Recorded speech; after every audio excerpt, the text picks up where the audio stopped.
So I just watched the second and final part of the Data Fragment adaptation titled Nightmare or Queen, and there's quite a bit to talk about. But before I continue, I would like to warn you that this video contains spoilers, only and exclusively to the anime adaptation. I'll leave the reading materials, as there are a lot of things that the anime does not cover, and it is quite the extensive amount, which can lead to a lot of confusion for those of you who have not read the light novels. With that being said, I've also made a review on the first part of Data Bullet, Dead or Bullet, in which I'll leave a link in the description.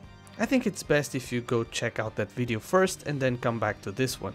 So, without further ado, let's jump right into it. So our second part starts off with our beloved main character of the show, Kurumi, having a flashback about one of her dear friends, serving as a foreshadowing factor on how this scene connects with what's to come. The story then continues to where the first episode left off, with Kurumi fighting off Biscuit Smasher, Sagakure and Isami.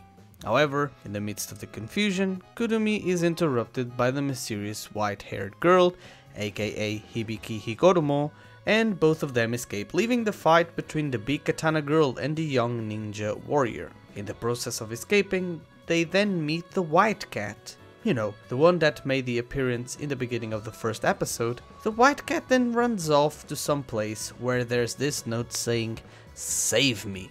Kurumi quickly realizes that the white-haired girl is imprisoned in the cat form, and that her real body was being used by none other than the infamous White Queen herself, waiting for the right opportunity to strike out Kurumi.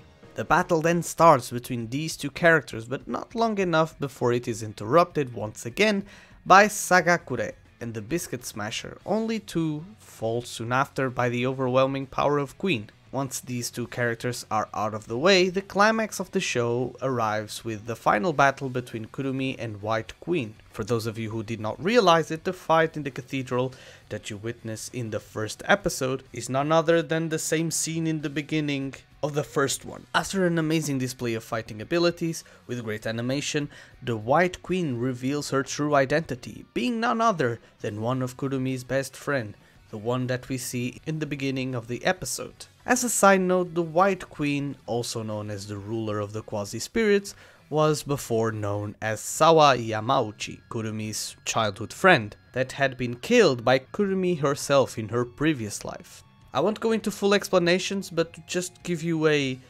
small summary of the events that happened before. During the Sephira Crystal Purification, Mio Takamiya, also known as the Spirit of Origin, kind of tricked Kurumi into killing her best friend, hence the reason she died.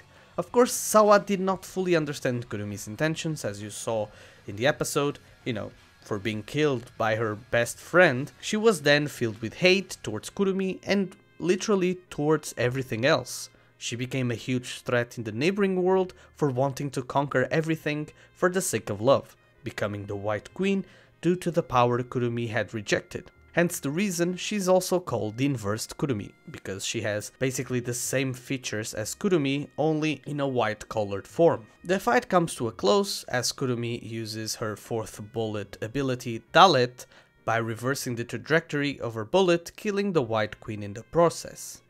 Or did she? It's up to the viewers to interpret it in their own way.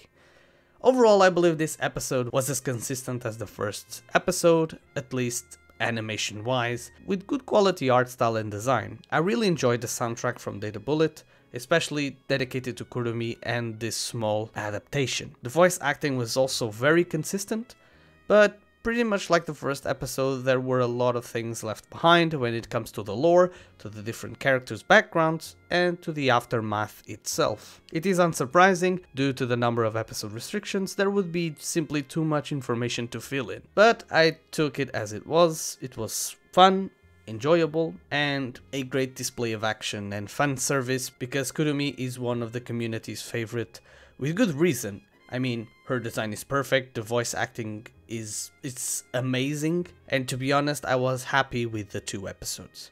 Oh, I forgot, Hibiki Higoromo, she got her body back. Don't ask me why, I think you'll need to read the novels to find out. And with this guys, my final verdict for the second episode of Data Bullet, aka Nightmare or Queen, will be a score of 5 out of 10. Thank you so much for watching today's video, I hope you enjoyed, stay tuned for this week's anime news, and as usual, don't forget to watch your daily dose of anime, because it's good for your brain and heart.